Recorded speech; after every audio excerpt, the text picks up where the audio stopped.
Karen called the cops on my training course. The sheriff was one of my former recruits. Have you ever been so sure of your power that you called the authorities on someone, only to realize you've just stepped into a trap of your own making? That's exactly what Karen did when she stormed into my self-defense training course. Her phone already dialed to 911, accusing me of running an illegal operation. Her smug grin and pointed finger were meant to shut me down. But she had no idea who she was dealing with, either that the sheriff she'd summoned was one of my former students. It was a crisp Saturday morning in Jefferson City, Missouri, and my self-defense academy was buzzing. My students, mostly women, a few men, ranging from nervous teens to retirees, were practicing basic holds in a rented community center gym. I'd been running these courses for years, teaching people how to protect themselves after a string of local assaults had left the community on edge. The gym echoed with focused grunts and the occasional laugh as I corrected a stance or demonstrated a wrist lock. Everything was routine until the glass doors swung open with a bang, and in stormed Karen, all designer sunglasses and righteous fury. Her name wasn't actually Karen, but the vibe entitled confrontational, ready to escalate, fit the stereotype to a T. "You!" she barked, pointing at me like I was a criminal caught red-handed. "You're running an illegal operation here. I'm calling the police." Her voice carried the kind of authority that comes from years of getting her way. She held up her phone, already connected to dispatch, and started rattling off complaints. Unregistered business, disturbing the peace, endangering the community.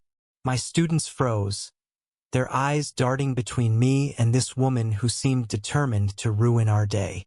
I raised a hand to calm them, but inside, my blood was simmering. I'd dealt with complainers before, but this was next-level audacity. Karen's accusations were baseless, but she wasn't here for reason. She lived in the upscale neighborhood nearby and had apparently decided my course full of outsiders coming to her turf was a threat to her pristine world. I tried to explain that I had permits, insurance, and a rental agreement for the space, but she wasn't listening. "I know people," she snapped, tossing her hair. "This is my community, and I won't let you turn it into some thug training ground." The word thug hit like a slap, and I saw a few students flinch, especially the younger ones. I bit back a retort, knowing escalation wouldn't help. Instead, I smiled tightly and said, "Ma'am, let's wait for the police to sort this out." The truth was, I wasn't worried about the cops. My business was legit, and I'd been through enough inspections to know I was bulletproof. What Karen didn't know was that I'd trained half the sheriff's department in defensive tactics over the years. I'd been a martial arts instructor for 2 decades, and my reputation in law enforcement circles was solid. Still, as we waited for the sirens to arrive, I could feel the tension in the room. My students, especially the newer ones, looked rattled. One woman, a single mom named Maria who'd signed up after a scary encounter at a gas station, whispered, "Is this going to get shut down?" I shook my head, promising her we'd be fine, but Karen's smug presence was testing my patience. Then, a twist I didn't see coming. A familiar face walked through the door before the police even arrived. It was Tyrese, one of my students from the inaugural class at Lincoln University's Police Academy, the first of its kind at an HBCU. He wasn't in uniform, just jeans and a hoodie, but his presence was commanding. He'd been driving by, saw the commotion through the gym's windows, and decided to check in. "Everything okay, Coach?" he asked, his eyes flicking to Karen, who was still on her phone, now describing me as suspicious to the dispatcher. I gave him a quick rundown, keeping my voice low. Tyrese's jaw tightened, but he just nodded and stepped back, watching. When the sheriff's cruiser finally pulled up, Karen's face lit up like she'd won the lottery. She practically ran to the door, waving the officer over. "Thank God you're here," she exclaimed. "This man is running an illegal training camp, probably teaching people how to fight cops. My students gasped, and I had to suppress a laugh at the absurdity. But when the sheriff stepped out of the car, my amusement turned to something else entirely satisfaction. It was Deputy Sarah Collins, one of my star recruits from 5 years ago. She'd taken my advanced course, aced every drill, and still sent me a Christmas card every year. Sarah's eyes met mine, and I saw the faintest smirk before she turned to Karen. All business. "Ma'am, I need you to calm down and explain the issue," she said.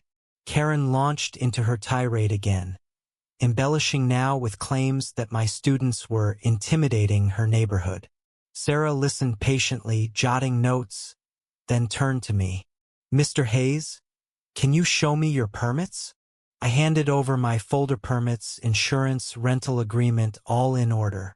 Sarah flipped through them, nodded, and handed them back. "Looks good to me," she said, her tone neutral but her eyes twinkling with amusement.